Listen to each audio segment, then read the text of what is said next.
아니지만 제가 그래도 준비한 것들을 좀 읽기도 하고 간증 나눔하면서 시작하도록 하겠습니다.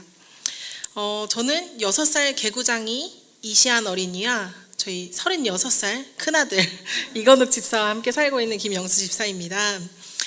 설마 나는 아니겠지라고 생각했던 첫 번째 순서를 목사님께서 정해주셔서 참 감사드리는 마음으로 간증을 시작하도록 하겠습니다.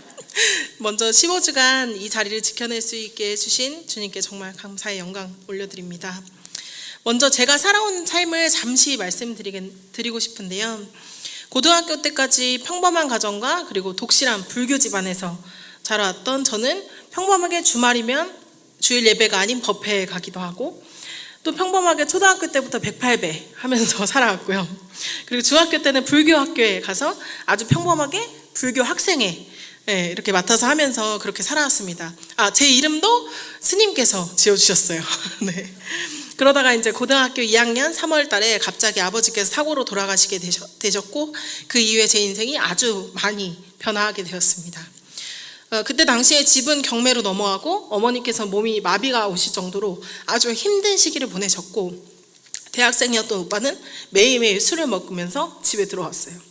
그래서 고등학생이었던 저는 매일 살림을 하고 학교를 다니며 가족이란 원래 이렇게 해체가 되는 거구나, 힘든 일이 있으면 그렇게 회의감과 실패감으로 힘든 나날을 보냈습니다.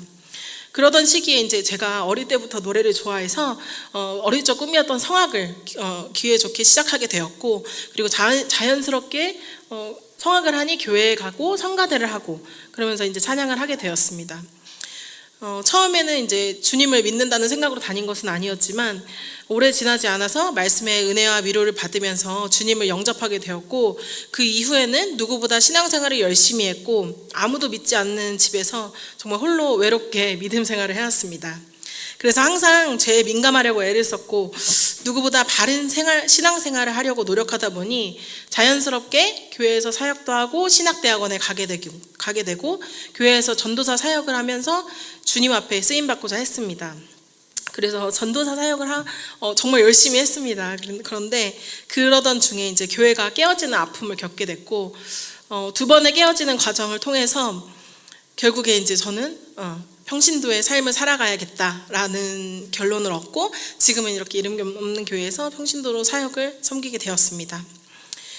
믿지 않는 가정에서 자라왔기 때문에 늘 믿는 사람을 만나서 결혼을 해야겠다라고 생각을 했고 선포했고 적어도 믿음의 3대 정도, 내 아들은 믿음의 4대여야 한다, 이런 마음으로 신앙생활을 해왔던 것 같아요. 그래서 결국 직장에서 기적같이 신랑을 만나게 되었고 나중에 알고 보니까 믿음의 3대더라고요. 그래서 지금 저희 시안이는 믿음의 4대 이렇게 살고 있는데 처음에는 이제 저희 신랑이 이제 베드로도 아닌데 저를 3번이나 이렇게 부인을 했어요.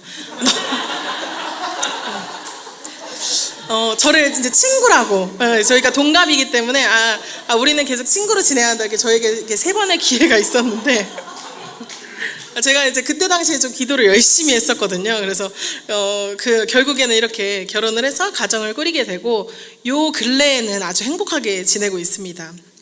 하지만 이제 과거에 저는 너무나도 교만했고 믿는 사람과 결혼을 하면 모든 것이 행복하고 다 잘 해낼 수 있을 줄 알았어요. 그런데 행복이 사치라는 생각이 들 정도로 한 15주 전에 이제 제자반 시작하기 전에는 정말 지옥과 같은 삶을 살고 있었습니다.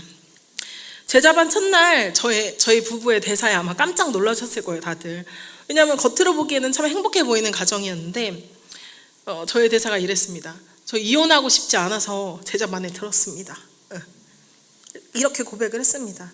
사실 지푸라기를 잡는다는 심정으로 시작했고 제자반에 처음 가는 날부터도 이건욱 집사와 싸우고 티격태격하면서 우리가 과연 제자반을 하는 것이 맞는 것인가 라는 생각을 하면서 시작했습니다. 제자반 OT 첫날 영적 결단 내용 중에서 마지막 3번째가 바로 가정이 화목해야 하며 부부싸움은 금지였습니다. 첫날부터 아주 쉽지 않은 과제를 저희 가정이 받았던 것 같습니다. 제자반에서 고백하는 우리의 가정 모습이 정말 부끄러웠고 변화되고 싶었고 그리고 13주차 거의 끝나갈 때까지만 해도 변화되지 못했던 것 같아요. 근데 이제 마지막쯤에 정말 놀랍게도 변화가 찾아왔습니다. 이건 정말 저의 노력이 아니고 저희 부부의 인간적인 노력이 아니었다고 생각하고 있습니다. 마치 선물처럼 하나님께서는 정말 놀랍게도 모든 것을 바꿔주셨는데요. 제가 변화된 것들을 이제 3가지로 정리를 해봤습니다. 첫 번째로는 저의 마음의 변화였습니다. 깨어진 교회를 지나오면서 신앙이 무너지고 가정이 무너지고 삶이 무너지고 부부관계가 무너지니까 공황장애와 우울증이 찾아왔어요. 그래서 처음 이름 없는 교회에 왔을 때는 저는 신경정신과 약을 복용하고 있었고 때로는 식은땀이 나고 머리에 쥐가 나서 예배에 올라오지 못하고 교회까지 왔는데도 불구하고 본당에 올라올 수가 없어서 차에서 혼자 남아서 예배를 드렸던 적도 있었어요.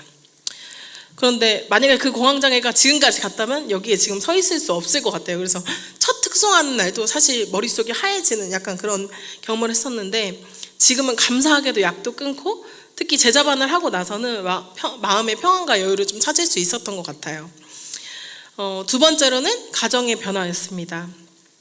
사실 아까 말씀드렸던 것처럼 제자반 13주차까지만 해도 큰 변화가 없었어요. 그래서 여전히 부딪히기도 하고 싸우게 되기도 하고 시안이는 식사 기도할 때 엄마 아빠가 안 싸우게 해주세요 이렇게 기도를 하기도 하고 그런 삶을 살고 있었는데 정말 놀랍게도 제자반 마치기 2주 전부터 서로를 이해하고 사랑하는 마음을 좀 품게 해주셨어요. 그동안 서로가 얼마나 힘들었을지, 그동안 서로가 사랑하지만 우리가 할 수 없었던 영역들이 있었구나, 이런 것들을 함께 느끼게 되었습니다. 그래서 당연히 싸우는 것도 없어지고 시안이도 함께 같이 안정을 찾아가게 되었습니다. 사실 이제 세상적으로 부부 문제를 가지고 상담센터를 찾았을 때도 이 문제가 해결되지 않았었거든요. 그래서 이제 정말 제자반의 은혜가 정말 특별하다라고 생각을 하게 되었습니다. 우리 부부가 제자반을 마치면서 받은 은혜가 무엇일까라는 고민을 이야기했었다고 목사님께 말씀드렸는데 목사님께서 그 이야기를 할 수 있는 것이 정말 은혜다라고 말씀을 해주셨어요. 그래서 정말로 이제는 우리가 신앙의 동지가 될 수 있겠구나. 정말 의리로 살아가고 있었는데 정말 신앙의 동지가 된 것 같습니다. 마지막으로 이제 제가 제자반을 통해서 가장 크게 깨달은 부분이 있는데 결코 마음도 가정도 문제가 아니었던 것 같아요. 이제 깨어지는 교회야 뭐 이런 것들을 겪으면서 제 자신이 결국에 하나님 앞에 바로 서지 못했었고 사단의 공격, 영적인 방해라는 막 핑계들을 댔었지만 사실 그것이 아니고 내가 세상과 반쯤 걸쳐서 살고 있었구나. 그래서 그것들이 나의 고집이랑 아집들이 다 엮여서 그런 것들이 나에게 문제였구나 라는 생각을 깨닫는 것도 정말 저에게 큰 은혜였고 이제는 영적인 멘토이신 존경하는 담임 목사님께서 계시니까 그 말씀과 양육을 통해서 바른 신앙생활과 순종의 기쁨을 누리면서 살아가길 그렇게 결정하기로 되었습니다. 이제는 저와 우리 가정이 받은 은혜가 주변의 모든 분들께 흘러갈 수 있도록 겉으로만 행복한 부부가 아니고 정말 내면도 행복하고 함께 소통할 수 있는 부부가 될 수 있도록 한 걸음 한 걸음 나아가는 삶이 되도록 하겠습니다. 마지막으로 이름 없는 교회를 만나고 이렇게 양육을 받을 수 있게 된 것이 정말 주님의 은혜라고 생각되고 항상 함께 응원해주며 15주 동안 함께했던 동기들을 만난 것도 감사하고 또 마지막으로 리프레시 데이를 가지면서 서로 간증을 통해서 우리 가정에 주신 은혜처럼 각 사람에게 또 주시는 은혜들이 흘러넘쳤다라는 것에 또 감동을 받으면서 마무리를 했습니다. 특히 처음에 이제 제자반을 신청하면서 할까 말까 이런 고민들 많이 했거든요. 아니면 이번에 말고 조금만 더 미뤄서 다음에 해볼까 라는 생각을 했었는데 그런 고민들이 정말 부끄럽다라는 생각을 했습니다. 할까 말까 하실 때는 4월에 시작하는 제자반 6기 꼭 시작하시고요. 네. 말로 표현할 수 없는 은혜들이 기다리고 있으니 정말 삶이 변화되는 은혜가 기다리고 있으니 이름 없는 교회 모든 성도님들이 함께 수료하시고 제자의 삶을 살아가길 간절히 소망합니다. 네, 제자반이 끝났다고 제 신앙이 완성된 것이 아닌 것처럼 늘 배우고 기도하는 제가 될 수 있도록 많은 응원과 기도 부탁드립니다. 감사합니다.